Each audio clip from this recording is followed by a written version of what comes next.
Everyone আই hope আপোনালোক এটাই ভালে আছে আৰু পঢ়া শুনা কৰি আছে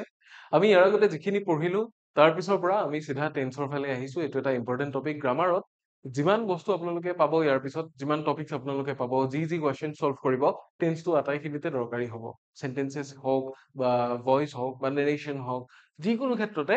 টেন্সটো আমাৰ বহুত জৰুৰী ঠিক আছে গতিকে টেন্সৰ যিখিনি ফৰ্মুলা আহে বা যিখিনি নিয়ম আছে সেইখিনি আই হোপ আপোনালোক এটাই মন দি চাব গতিকে আহক আজি ক্লাছটো ইন্টাৰেষ্টিং হ'ব বিলম্ব নকৰি আৰম্ভ কৰি দিম আজি ক্লাছটো আপোনালোক আটাইকে স্বাগতম জনাইছো এই গহি পাঠৰ আন এটা ভিডিঅ'লে নমস্কাৰ মই ইমন আপোনালোকৰ ইংলিছ টিচাৰ আৰু আমাৰ 0 to 100 বেটছৰ আজিৰ যিটো ক্লাছ সেইটো হৈছে টেন্সৰ ওপৰত সো টেন্সটো কি হয় বেসিক্যালি আমি প্ৰথমতে সেইটো জানিম টেন্স কি হয় what is tense tense is the form of a verb that tells us when an action happens past present or future ঠিক আছে form of verb verbৰ form আপোনালোকে যে পাইছে কেনেকুৱা পাইছে যেনে ধৰক do ভাৰ্বৰ পৰা পাইছে do তাৰপিছত কি did done হয়নে তাৰপিছত কি আছে go went gone এনেকুৱা বিলাক কি হয় ভাৰ্বৰ ফৰ্ম হয় এতিয়া ভাৰ্ব বিলাক বেলেগ বেলেগ সময়ত বেলেগ বেলেগ হয় আৰু ভাৰ্বৰ ফৰ্ম বিলাকে ডিটাৰমাইন কৰি দিয়ে যে কামটো কোনটো সময়ত হৈছে এতিয়া কামটো কোনটো সময়ত হৈছে বুজাবৰ কাৰণে ভাৰ্ব বিলাকক এনেকুৱা কিছুমান ষ্ট্ৰাকচাৰৰ জৰিয়তে লিখা হয় যাতে আমি গম পাই যাওঁ যেনে he has gone just now he has left the room just now আমি যদি তেনেকে কওঁ আমি গম পাই যাম যে কোনটো সময়ৰ কথা কোৱা হৈছে right but he has been living in that home since 2005 he has been living there for 5 years আমি এনেকুৱা ধৰণৰ বাক্য যেতিয়া কওঁ আমি গম পাই যাওঁ যে কোনটো সময়ৰ কথা কোৱা হৈছে এতিয়া এই যে সময়টো এটুকেই টেন্স বুলি কয় ঠিক আছে এইটুকেই টেন্স বুলি কয় আৰু সময়ৰ টোটাল 12টা ভাগ আছে সময়ৰ বা কালৰ টেন্সৰ টোটাল কেইটা ভাগ আছে 12টা ভাগ আছে ইয়াৰে মেইন কেটেগৰিজ হৈছে তিনিটা আৰু সেই তিনিটা কেটেগৰিৰ পৰা চাৰিটাকে সাব কেটেগৰিজ আছে ঠিক আছে so tense is the form of a verb that tells us when an action happens কেতিয়া হয় past অতীত বৰ্তমান নাইবা ভৱিষ্যত ঠিক আছে অতীত মানে যিখিনি বস্তু ইয়াৰে আগতে হৈছিল যেনিবা যোৱাকালি হৈছিল এঘণ্টা আগত হৈছিল এসপ্তাহ আগত হৈছিল এবছৰ আগত হৈছিল এবছৰ আগত হৈ আছিল ইমান সময় ধৰি এইবিলাক সব অতীত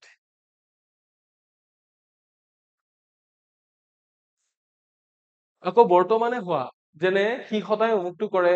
এতিয়া এই গাড়ীখন চলি আছে ৰাইট সি এইমাত্ৰ তাৰ পৰা আহি পালে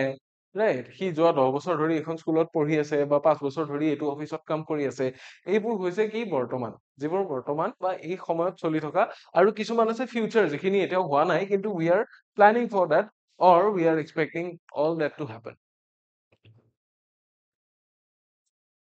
গতিকে যিবোৰ এতিয়াও হোৱা নাই প্লেনিঙত আছে আমি ভাবি আছো কিবোৰ হৈছে ফিউচাৰ সো আমি বেসিক্যালি গম পালো টেন্সৰ ভাগ তিনটা কি পাষ্ট প্ৰেজেন্ট আৰু ফিউচাৰ আমি ভাগ কেইটাৰ বিষয়ে অকনমান ডিটেইলত আলোচনা কৰিম ইয়াৰ পিছত ক্যাটেগৰিজ অফ টেন্স টেন্সৰ তিনটা মেইন ক্যাটেগৰি আছে প্ৰেজেন্ট টেন্স পাষ্ট টেন্স আৰু ফিউচাৰ টেন্স কি অতীতকাল সৰি এটো বৰ্তমান প্ৰেজেন্ট মানে হৈছে বৰ্তমান পাষ্ট মানে অতীত আৰু ফিউচাৰ মানে হৈছে ভৱিষ্যত যি যি হৈছিল যি হৈ আছে আৰু যি হ'ব ঠিক আছে এই তিনটা মেইন ক্যাটেগৰিজ আৰু এই কিটাৰ পৰা কি আছে সাব ক্যাটেগৰিজ আছে each of the tenses has 4 sub categories এতিয়া প্ৰেজেন্ট টেন্সৰ ক্যাটেগৰিজ কিটা কি প্ৰেজেন্ট টেন্সৰ ক্যাটেগৰিজ কিটা হল সিম্পল প্ৰেজেন্ট ইয়াক কোৱা হয় প্ৰেজেন্ট ইনডেফিনিট বুলি ঠিক আছে প্ৰেজেন্ট ইনডেফিনিট বুলিও কয় তাৰ পিছত আহিব প্ৰেজেন্ট কন্টিনিউয়াস ইয়াক প্ৰেজেন্ট প্ৰগ্ৰেছিভ বুলিও কয় তাৰ পিছত আহিব প্ৰেজেন্ট পাৰফেক্ট ৰাইট আৰু তাৰ পিছত আহিব প্ৰেজেন্ট পাৰফেক্ট কন্টিনিউয়াস ইয়াক কি বুলি ক'ব পাৰি পাৰফেক্ট প্ৰগ্ৰেছিভ বুলিও ক'ব পাৰি বুজি পাইছে গতিকে কি এটা কথা মনত ৰাখিব টেন্সৰ ক্যাটেগৰিৰ ক্ষেত্ৰত সিম্পল বুলি ক'লে কি ইনডেফিনিট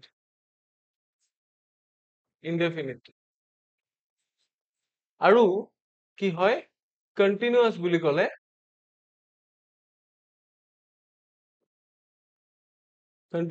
ক'লে তাক ক'ব পাৰি প্ৰগ্ৰেছিভ বুলি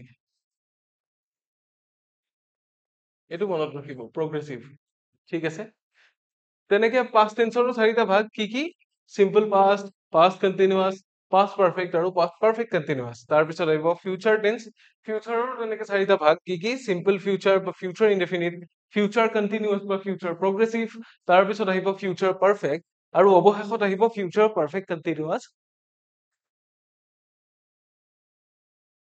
নতুবা ফিউচাৰ পাৰফেক্ট প্ৰগ্ৰেছিভ ঠিক আছে সো এই গুটেই কেইটা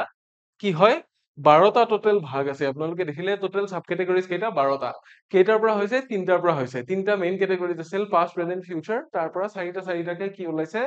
সাব কেটেগৰিজ ওলাইছে আমি এডাল গছৰ নিচিনাকে ভাবি ল'ব পাৰো নে গছ এডালৰ নিচিনাকে ভাবি ল'ব পাৰো যে এডাল গা গছ টেন্স তাৰে তিনিটা ডাঙৰ ডাল পাষ্ট প্ৰেজেন্ট আৰু ফিউচাৰ আৰু গোটেই কেইটাৰ পৰা চাৰিটা চাৰিটা আৰু সৰু সৰু ডাল ওলাই গৈছে তাতে পাতবোৰ লাগি আছে ৰাইট পাতবোৰ হৈছে বাকী বাকী ভাগবোৰ গ্ৰামাৰৰ গতিকে এই গছডাল আমি মনত ৰখা উচিত তাৰে পিছত আমি এটা এটা কেটেগৰি যদি ডিসকাস কৰো প্ৰথম প্ৰেজেন্ট টেন্সৰ ফালে আহিম তাৰ মানে বৰ্তমান কাল বৰ্তমান কাল সদ্যহতে হোৱা সচৰাচৰ হোৱা প্ৰথম কেটেগৰি কোনটো সিম্পল প্ৰেজেন্টটো কেনেকুৱা ক'ত ব্যৱহাৰ হয় জেনাৰেল ট্ৰুথছ হেবিটছ ৰুটিনছ এতিয়া চাব ৰুটিন জব এটা তাৰমানে মই সদায় এইটো কাম কৰো সদায় মই তালৈ যাওঁ মোৰ এটা হেবিট আছে কি মই মোজা পিন্ধিয়ে শুই যাওঁ বা বেয়া হেবিট কিছুমান আছে যেনিবা মোৰ এটা হেবিট আছে মই ৰাতিপুৱা 6 বজাত উঠি যাওঁ বা 5 বজাত উঠি যাওঁ that can also be considered as a habit general truth যেনে সূৰ্য সদায় পূবত উদয় হয় পৃথিৱীখন সূৰ্যৰ চাৰিওফালে ঘূৰে ৰাইট এইবোৰ কি জেনাৰেল ট্ৰুথ ইউনিভাৰ্চেল ট্ৰুথ তাৰপিছত কি হেবিটছ হেবিচুৱেল একশনছ ৰুটিনছ এইবোৰ বুজাবৰ কাৰণে কি কৰা হয় সিম্পল প্ৰেজেন্ট বা প্ৰেজেন্ট ইনডেফিনিট টেন্স ব্যৱহাৰ কৰা হয় ঠিক আছে ইয়াৰে ষ্ট্ৰাকচাৰটো যদি আমি চাওঁ কেনেকুৱা হয় এফাৰ্মেটিভ সেন্টেন্স এটা যেতিয়া লিখো তিনটা আপোনালোকক ষ্ট্ৰাকচাৰ এইকাৰণে দিম সো দ্যাট আপোনালোকে এইটো টেন্সৰ এফাৰ্মেটিভ হওক নেগেটিভ হওক ইন্টাৰোগেটিভ হওক যিকোনো ধৰণৰ সেন্টেন্স যাতে লিখিব পাৰে কোনো খোকোজা নোহোৱাকে কোনো সংকোচ নোহোৱাকে ঠিক আছে সো এফাৰ্মেটিভ সেন্টেন্স লিখিলে কি সাবজেক্ট প্লাস V1 মানে ভাৰ্বৰ যেটো মেইন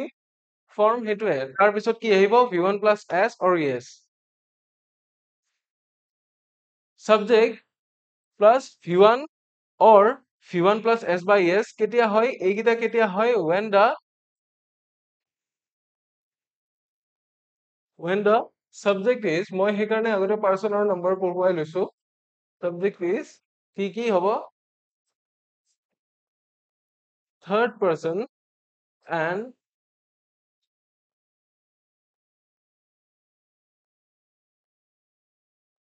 singular number ঠিক আছে when the subject is third person and singular number তেতিয়া কি হ'ব তেতিয়া ভাৰ্বৰ লগত s নাইবা es যোগ হ'ব আকৌ নেগেটিভ সেন্টেন্স এটা লিখিলে কি হ'ব সাবজেক্ট প্লাস do বা does not আৰু তাৰ পিছত V1 আহিব ইন্টাৰোগেটিভ আহিলে কি হ'ব do does subject তাৰ পিছত V1 ঠিক আছে ইয়াতে এনেকুৱা সেন্টেন্স বোৰত কি হয় আপোনালোকে subject plus verb plus object বুলি পাই থাকে কিন্তু অবজেক্টটো সদায় যে থাকিব তেনেকুৱা জৰুৰী নহয় তাৰ মানে কি হ'ব অবজেক্টটো সদায় যে থাকিব সেইটো জৰুৰী নহয় ৰাইট এতিয়া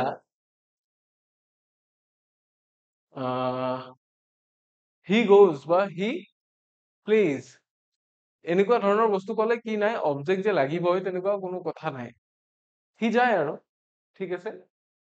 তেনেকুৱা ধৰণৰ বস্তু সো ইন্টাৰোগেটিভত এনেকুৱা হয় do does এইটো ষ্ট্ৰাকচাৰত আপোনালোকে নিজে নিজে বহুৱালে কি হ'ব কিছুমান হেৰি পাই যাব উদাহৰণ কিছুমান পাই যাব উদাহৰণ আমি দুটামান লৈ আনিছো যেনে he plays cricket কি হৈছে subject main verb plus s V1 plus s তাৰপিছত আহিছে object so this is the direct object কেতিয়াবা অবজেক্ট নাথাকিবও পাৰে she does not like tea she তাৰপিছত does not তাৰপিছত মেইন ভাৰ্ব এটা কথা মনত ৰাখিব যেতিয়া do not বা does not থাকে তেতিয়া মেইন ভাৰ্বটো যি ধৰণে আছিল সেই ধৰণেই থাকিব ইয়াৰ কোনো সালসলনি নহয় তাৰপিছত আহি গ'ল এটা অবজেক্ট কি ভাল নাপায় চাহ ভাল নাপায় এতিয়া do টো আগত আহি গ'ল do subject মেইন ভাৰ্ব ঠিক আছে এইখিনি অবজেক্ট কি হৈ আছিল পিছত আছিল do you go to school তাৰমানে তুমি স্কুললৈ যোৱা নাই এইটো সুধিছে সো এনেকুৱাও হ'ব পাৰে ষ্ট্ৰাকচাৰটো সো ইন্টাৰোগেটিভ সেন্টেন্সত ষ্ট্ৰাকচাৰটো এনেকুৱা হৈ যায় যদি নেগেটিভ কিবা লিখা যায় তেতিয়া ষ্ট্ৰাকচাৰটো 2 নম্বৰটোৰ নিচিনা আৰু যদি এফাৰ্মেটিভ বস্তু লিখো তেতিয়া প্ৰথমটোৰ নিচিনা ষ্ট্ৰাকচাৰ ফলো কৰে প্ৰেজেন্ট ইনডেফিনিট টেন্স গতিকে প্ৰেজেন্ট ইনডেফিনিট টেন্সত কেৱল যে subject plus verb plus object সেইটো নহয় প্ৰেজেন্ট ইনডেফিনিট টেন্সত আপুনি নেগেটিভ বাক্য এটাও লিখিব পাৰিব লাগিব ইন্টাৰোগেটিভ বাক্য এটাও লিখিব পাৰিব লাগিব সো বেলেগ বেলেগ বাক্যৰ কাৰণে বেলেগ বেলেগ গঠন হ'ব অবভিয়াসলি ঠিক আছে তাৰপিছত আমি আহিম প্ৰেজেন্ট কন্টিনিউয়াস টেন্স হল সেইটো টেন্স যিটো কি বৰ্তমানে হৈ আছে বা এতিয়া চলি আছে বুজায় মানে যিবোৰত কি বুজায় ongoing actions happening now or around now এতিয়া একদম এতিয়া নাইবা around now এই সময়ৰ আশে পাশে যিবোৰ বস্তু হৈ আছে বা ঘটি আছে সেইবোৰ বুজোৱা যায় ঠিক আছে কেনেকে লিখে এনেই আমাৰ যিটো স্ট্ৰাকচাৰ সেইটো কি সাবজেক্ট প্লাস am is তাৰপিছত কি থাকে are তাৰপিছত কি থাকে সৰি অবলিক নহয় এইটো am is are ৰ পিছত প্লাস v1 প্লাস ing হয়নে v1 ing প্লাস অবজেক্ট এইটো আমাৰ জেনাৰেল স্ট্ৰাকচাৰ কিন্তু ইয়াতে চাও কি subject plus am is are plus v1 plus ing বুলি দিয়া হৈছে v1 প্লাস ing বুলি দিয়া হৈছে অবজেক্টটো কেতিয়াবা থাকিবও পাৰে নাথাকিবও পাৰে তেনে he is sleeping ইয়াতে কি অবজেক্ট আছে একো নাই he is walking he is running right ইয়াতে কি অবজেক্ট আছে একো অবজেক্ট নাই গতিকে অবজেক্টটো সদায় জৰুৰী নহয় সেই কাৰণে ইয়াতে অবজেক্ট দিয়া নাই কিছুমান বাক্যতহে অবজেক্ট থাকিব কিছুমান বাক্যত অবজেক্টটো থাকিব তাৰ পিছত এটা কমপ্লিমেন্টটো থাকিব এডজেক্টিভ বা সৰি এডভাৰ্ব বা কিবা এটা কিছুমানত কি নাথাকে অকল কমপ্লিমেন্ট থাকিব এডভাৰ্ব এটা থাকিব পাৰে বোলে he runs very fast he is running very fast he is running very fast ইয়াতে অবজেক্ট একো নাই সি বৰ জোৰেৰে দৌৰিছে মানে ইয়াৰে পিছত দৌৰাৰ পিছত কি মেনশন হৈছে এটা কমপ্লিমেন্ট মানে এটা এডভাৰ্ব আহিছে যিটোৱে তাৰ মেনাৰ অফ ৰানিংটো দেখুৱাইছে তাৰ যিটো দৌৰা স্পীড সেই ফ্ৰিকুৱেন্সিটো দেখুৱাইছে ৰাইট তাৰ পিছত আহিব নেগেটিভ সেন্টেন্স লিখিলে সাবজেক্ট তাৰ পিছত am is am are তাৰে লগত not যোগ হ'ব তাৰে লগত কি হ'ব verb plus ing যেনে কেতিয়াবা তাৰ পিছত কি আহিব পাৰে টাইম ফ্ৰেজ আহিব পাৰে বা বেলেগ বেলেগ অবজেক্ট আহিব পাৰে মানে he is not going anywhere he is not playing cricket he is not running he is not waking up he is not sleeping right এনেকুৱা ধৰণে কি হ'ব পাৰে ব্যৱহাৰ হ'ব পাৰে আকৌ ইন্টাৰোগেটিভ সেন্টেন্সত কি হ'ব পাৰে is বা am বা are আগত আহিব সাবজেক্ট আহিব তাৰ পিছত v1 plus ing তাৰ মানে is he running is he walking বুজি পাইছে তেনেকুৱা তেনেকুৱা ধৰণৰ স্ট্ৰাকচাৰত বাক্যকেইটা লিখা হয় দুটামান উদাহৰণ চাই লওঁ একেটা হল example 1 I am writing a story মই এটা story লিখি আছো তাৰ পিছত আছে they are not watching tv সিহঁতে টিভি চাই থকা নাই তাৰ পিছত আছে are you reading a book এতিয়া এই যেকেটা বাক্য আছে গোটেইকেইটা কি হয় প্ৰেজেন্ট কন্টিনিউয়াস বা প্ৰেজেন্ট প্ৰগ্ৰেছিভ টেন্সৰ বাক্য গতিকে গোটেইকেইটাৰ ক্ষেত্ৰতে কি হ'ব প্ৰেজেন্ট প্ৰগ্ৰেছিভ টেন্সৰ গঠন বুলি ক'লে আমি এই গোটেইকেইটা সেন্টেন্সৰ গঠন ক'ব লাগিব ৰাইট সেইকাৰণে মই তিনিটা কি দিছো গঠন দিছো এইটো প্ৰথম গঠন ই এফাৰ্মেটিভ ই নেগেটিভ আৰু ই হৈছে ইন্টাৰোগেটিভ ঠিক আছে এইবোৰ সেন্টেন্সতে সাধাৰণতে টেন্স কি কৰা যায় বৰ্ণনা কৰা যায় তাৰ পিছত আহিব present perfect tense present perfect tense কোনবোৰ জানেনে actions completed recently or having relevance to present যিবোৰ action এই মাত্ৰ শেষ হৈছে বা অলপ আগতে শেষ হৈছে যিবোৰ ঘটনাৰ বৰ্তমানৰ লগতো সামঞ্জস্য আছে তাৰমানে তেওঁ যোৱাকালি নহয় তেওঁ ৰিসেন্টলি ইয়াতে আহিল শেহতীয়াভাৱে তেওঁ ইয়ালে আহিল বা অসমীয়া ভাষাটোৱে কিবা এটা স্বীকৃতি লাভ কৰিলে তেওঁ গামোচাখন বৈ উলিয়ালে তেখেতে গল্পটো লিখি শেষ কৰিলে তেখেতে কি কৰিলে দলংখন বনোৱা কামটো শেষ কৰিলে গতিকে এনেকুৱা ধৰণৰ যিবোৰ বাক্য এইবোৰ কি হয় ৰিসেন্টলি কমপ্লিটেড তাৰমানে যিবোৰ actions ৰিসেন্টলি কমপ্লিটেড বা having relevance to present বৰ্তমানৰ লগত লিংক আছে তাৰমানে এই মাত্ৰ হৈছে এই অলপ আগত হৈছে এনেকুৱা ধৰণৰ বাক্যবিলাক কি কৰা যায় প্ৰেজেন্ট পাৰফেক্ট টেন্সত লিখা যায় এতিয়া প্ৰেজেন্ট পাৰফেক্ট টেন্সৰো আমি তিনিটা স্ট্ৰাকচাৰ পাম যেনে এফাৰ্মেটিভ সেন্টেন্স লিখিলে কি সাবজেক্ট তাৰপিছত has বা have has কেতিয়া হ'ব has হ'ব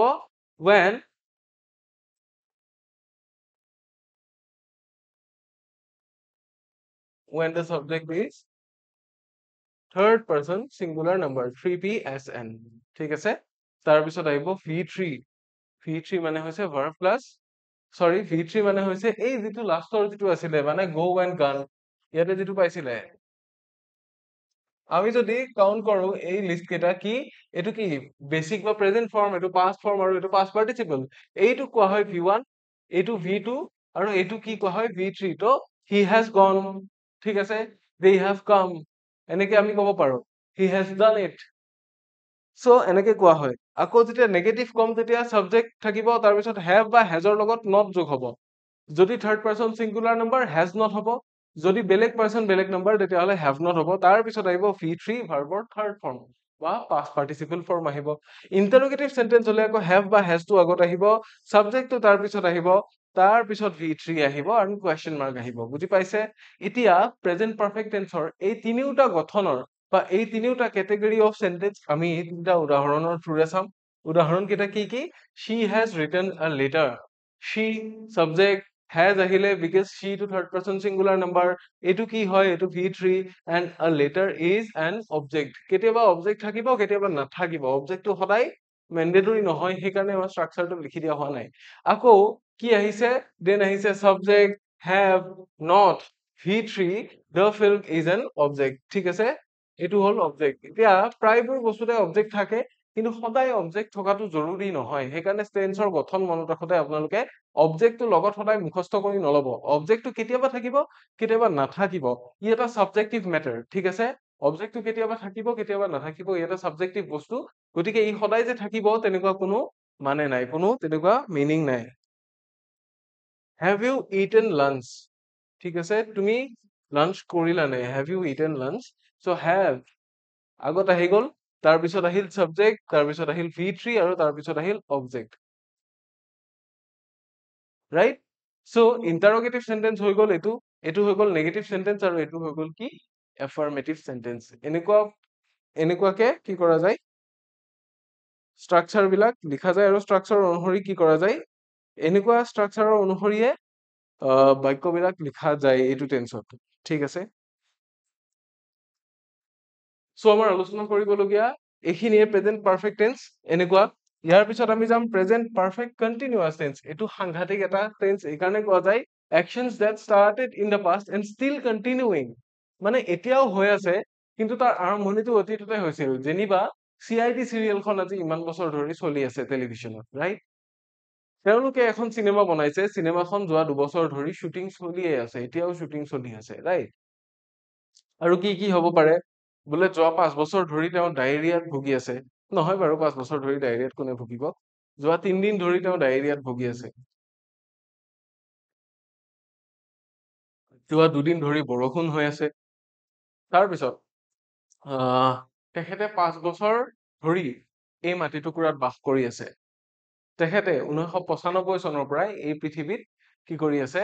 ঘৰ সাজি আছে বা বসবাস কৰি আছে কিবা এটা আছে গতিকে যিটো বস্তু এতিয়া হৈ আছে বাট আৰম্ভণিটো কেতিয়া হৈছিল আগতেই হৈছিল আগতে আৰম্ভণি হৈ এতিয়াও চলি থকা ধৰণৰ বস্তুবিলাক এইটো টেন্সৰ অন্তৰ্গত কি টেন্স প্ৰেজেন্ট পাৰফেক্ট কন্টিনিউয়াস ইয়াক প্ৰেজেন্ট পাৰফেক্ট প্ৰগ্ৰেছিভ বুলিও কোৱা হয় মনত ৰাখিব কন্টিনিউয়াস শব্দটোৰ সলনি কৰবাত প্ৰগ্ৰেছিভ শব্দটো ব্যৱহাৰ হ'ব গতিকে বি ৰেডি ফৰ দ্যাট আৰু এইটো টেন্সত যদি আমি এফাৰ্মেটিভ সেন্টেন্স এটা লিখো আমাৰ গঠনটো কেনেকুৱা হৈ যাব সাবজেক্ট আহিব হ্যাজ বা হ্যাভ তাৰপিছত বিন আহিব তাৰপিছত v1 plus ing verb plus ing বুলি ক'লেও হয় তাৰ মানে ইয়াৰে পিছৰখিনি ইয়াৰে পিছত লিখা যাব সেই বিষয়েও মই কম সেই বস্তুটোলৈও আহিম যেতিয়া উদাহৰণখিনি কম তেতিয়া সেই বিষয়ে আহিম যেনে he has been sleeping for so long এনেকে যেনিবা কলো এতিয়া he has been sleeping for so long বা since অমুক এনেকুৱা বস্তুখিনি কি হয় এটা টাইম ফ্ৰেজ হিচাপে এই ধৰণৰ বাক্যখিনিৰ পিছত আহি যায় নিজে নিজে লগ লাগি যায় সাঙুৰ খাই যায় ঠিক আছে এই টাইম ফ্ৰেজটো যে আহে এইটোৰ অকনমান কথা আছে মই আপোনালোকক কম এইখিনি বুজাই তাৰপিছত আমি চাম নেগেটিভ হলে কি হয় সাবজেক্ট তাৰপিছত হেভ বা হেজৰ লগত কি হয় নট লগ হৈ যায় তাৰপিছত বিন তাৰপিছত কি হয় ভাৰ্ব প্লাস আইএনজি তাৰপিছত আহে যদি ইন্টাৰোগেটিভ সেন্টেন্স লিখা যায় তেতিয়া হেজ বা হেভ আগত লিখা যায় তাৰপিছত সাবজেক্টটো তাৰপিছত বিন আহে তাৰপিছত v1 প্লাস ing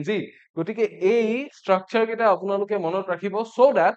যিকোনো সময়ত আমাক যেতিয়া যিকোনো ট্ৰান্সলেচন কৰিবলৈ দিয়া হয় যিকোনো ধৰণৰ বাক্য এটা লিখিবলৈ দিয়া হয় আমাৰ যাতে খোকোজা নালাগে এই স্ট্ৰাকচাৰছ খিনি আমি মনত ৰাখিলে আমি খোকোজা নলগাকে বাক্য লিখিব পাৰিম যিকোনো টেন্সৰে ঠিক আছে যিকোনো টেন্সৰে বাক্য আমি খোকোজা নলগাকে লিখিব পাৰিম ইয়াৰে কেইটামান উদাহৰণ এতিয়া চাম মই দুটামান কথা আপোনালোকক কম এতিয়া এই উদাহৰণখিনি চাওঁতে ইয়াতে দেখিছে সাবজেক্ট have বা has ৰাইট তাৰপিছত বিন আহিছে তাৰপিছত v1 প্লাস ing মানে ইয়াতে বহি আছে এইটো এতিয়া এইখিনিত কি দেখিছে for today. Sorry, for 2 hours. He has been working today. তাৰপিছত have you been waiting long? এই এনেকুৱা ধৰণৰ টাইম ফ্ৰেজ কিছুমান থাকে, ঠিক আছে? long, so long, for so long. এতিয়া কি থাকে, কিছুমান থাকে point of time, টাইম ফ্ৰেজৰ ক্ষেত্ৰত point of time, আৰু কিছুমান থাকে কি period of time. এই বস্তুখিনি কি কি হয় I'll let you know. Point of time টো কি, যেতিয়া কামটো কোন সময়ত আৰম্ভ হৈছিল আমি এক্সাক্ট পইণ্টটো গম পাওঁ।